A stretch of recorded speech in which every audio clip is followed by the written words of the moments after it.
నమస్తే, welcome to YoYo TV. KBR park చుట్టూ ఉన్న చెట్లను అయితే కాంగ్రెస్ ప్రభుత్వం నరికేస్తూ ఉంది. సో కేబీఆర్ పార్క్ చుట్టూ ఫ్లైఓవర్స్ కావచ్చు, అండర్ పాస్ బ్రిడ్జ్లు కడతా ఉన్నాం అని చెప్పేసి పొల్యూషన్ని కావచ్చు, ట్రాఫిక్ని తగ్గించే దిశగా ఈ నిర్ణయం తీసుకుందని చెప్పేసి ఇప్పటికే ఆ పనులన్నీ నడుస్తూ ఉంది. సో ఈరోజు ఆ కోర్టు కూడా స్టే చేయడం జరిగింది. చెట్లను నరికేయద్దు, ఎక్కడికప్పుడు ఆపేయాలని చెప్పేసి స్టే చేయడం జరిగింది. సో ఈ నేపథ్యంలోనే పర్యావరణకు సంబంధించిన ప్రేమికులు కావచ్చు, రక్షకులు వీళ్ళందరూ పెద్ద ఎత్తున ఆందోళన చేస్తూ ఉన్నారు గత కొన్ని రోజులుగా. సో దీనికి సంబంధించి మనతో పాటు మాట్లాడడానికి సోషల్ యాక్టివిస్ట్ రుచిత్ అయితే మనతో పాటు ఉన్నారు. హాయ్ రుచిత్. సో గతంలో దామగుడ్డం ఫారెస్ట్ గురించి కూడా నువ్వు చాలా ఫైట్ చేసినావు. సో ఇప్పుడేమో కేబీఆర్ పార్క్ చుట్టూ చెట్లను నరికేస్తా ఉన్నారు. మూసీ విషయంలో కూడా అదే జరుగుతుంది. అసలు ఏం చెప్తావు ఈ ప్రభుత్వాన్ని కావచ్చు, ఈ చేసే విధానాన్ని ఏం చెప్తావు అసలు? అంటే క్లియర్ కట్గా ఏదైతే ఫారెస్ట్లకి మరియు చెట్లకి పర్యావరణానికి సంబంధించి ఏదైతే సీరియస్నెస్ గవర్నమెంట్స్కి ఉండాలో ఆ సీరియస్నెస్ లేకపోవడం వల్లనే ఇవన్నీ సమస్యలు వస్తున్నాయి.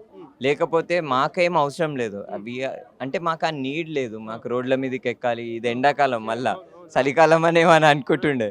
ఎండాకాలం ఇంత ఎండలో నిరసనలు చేయడము, ఇంత ఎండలో ఇంటి బయటికి వచ్చి మాట్లాడాల్సిన అవసరం లేదు. ఎందుకంటే we have so many issues to address. Climate change గురించి పాఠాలు చెప్పొచ్చు, అందరికీ ప్రజలకి చైతన్యం చేయొచ్చు. మేము ఎందుకు ప్రశ్నలు ఏవెత్తుతున్నామంటే ప్రభుత్వానికి పర్యావరణం పట్ల సీరియస్నెస్ లేదు, ప్రభుత్వానికి పర్యావరణానికి సంబంధించిన చట్టాల పట్ల, లాస్ పట్ల, రెగ్యులేషన్స్ పట్ల సీరియస్నెస్ లేదు. వాటిని పక్కన పెట్టి ప్రాజెక్టులను చేస్తున్నాయి కాబట్టి మేము ఈరోజు వ్యతిరేకిస్తున్నాము. ఇప్పుడు దాంట్లో ఒక పాయింట్ ఏంటంటే, 2 అంశాలు చాలా కీలకమైన అంశాలు.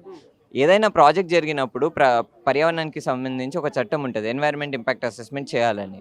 ఆ ఎన్వైరన్మెంట్ ఇంపాక్ట్ అసెస్మెంట్ బేసికల్ ఎందుకు చేస్తారంటే, ఒక ఏరియాలో ఎప్పుడైనా ప్రాజెక్ట్ కడితే దానివల్ల పర్యావరణానికి ఎటువంటి డ్యామేజ్ జరుగుతుంది అనేది చెప్పాలి. అది నేషనల్ పార్క్, చాలా ప్రసిద్ధ, అంటే చాలా ప్రిస్టీన్ ఈకాలజీ ఉంటుంది దాని లోపల. అట్లాంటి నేషనల్ పార్క్ పక్కన చేస్తే పక్కా చేయాలి. ఈఐఏ అది చేయకుండా వీళ్ళు ఈ ప్రాజెక్టు చేపట్టుతున్నారు కాబట్టి నిరసన చేస్తున్నాము. ఇంకొకటి ఏంది, ఈకాలజికలీ సెన్సిటివ్ జోన్. ఫర్ ఎగ్జాంపుల్ ఇది ఫర్ ఎగ్జాంపుల్ ఒక పార్క్ అనుకుందాం.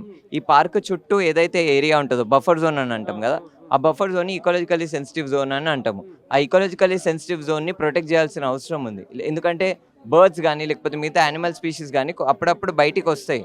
కాబట్టి దాన్ని ప్రొటెక్ట్ చేయడం కోసమని ఒక చట్టం ఉంది.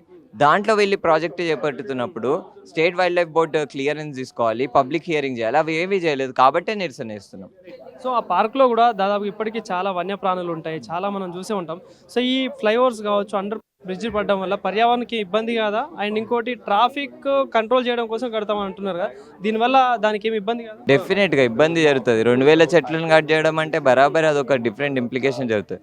ప్లస్ కింద ఉన్న గ్రౌండ్ వాటర్ టేబుల్కి కూడా ఇబ్బంది జరుగుతుంది, ఎందుకంటే వీళ్ళు తవ్వుతున్నారు కదా.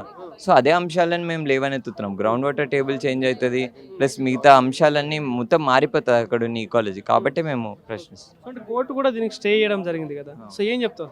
ఆ కోర్టు స్టే ఇచ్చింది. కోర్టు స్టే చేయడం వల్లనే మాకు చాలా హోప్ వచ్చింది. రేపు హైకోర్టులో హియరింగ్ జరిగినప్పుడు కూడా we're hopeful because our case is strong. ఖచ్చితంగా ఒక పాజిటివ్ రెస్పాన్స్ వస్తుందనే కోరుకుంటున్నాను. ఏం సజెస్ట్ చేస్తావు, ఏం డిమాండ్ చేస్తావు దీనికి సంబంధించి? ప్రభుత్వం చర్చలు జరపాలి. ఏ ప్రాజెక్ట్ జరిగినా కానీ ప్రభుత్వం చర్చలు జరపాలి ప్రజలతోటి. లేదు మేము దారికారి, మేము దబంగాన అంటే అట్లా నడవదు కదా. సుప్రీంకోర్టులు ఉన్నాయి, కోర్టులు ఉన్నాయి, ఇవన్నీ కాకపోయినా కమిటీలు ఉన్నాయి. అవన్నీ మీ మీద తగిన యాక్షన్స్ తీసుకుంటాయి. సో అంటే ఇప్పుడు మూసీ విషయంలో కూడా మీరు చాలాసార్లు ఫైట్ చేస్తూ ఉన్నారు. సో ఎట్లా చూడండి, ప్రభుత్వం ఒక పక్కన ప్రజాపాలన అంటూ ఇట్లా వరుసగా ప్రకృతిని ఇంత ఇబ్బంది పెడతా ఉంది కదా, ఏం చెప్తుంది దీనికి సంబంధించి? అదే మారాలి. Government should be loving people, అంటే ప్రజలను ప్రేమించాలి. ప్రజలు ఎంక్రోచర్స్, ప్రజలు అది ఇది అని చూస్తే ఇట్లాంటి ప్రాజెక్టులు వస్తాయి, వేస్ట్ ప్రాజెక్టులు.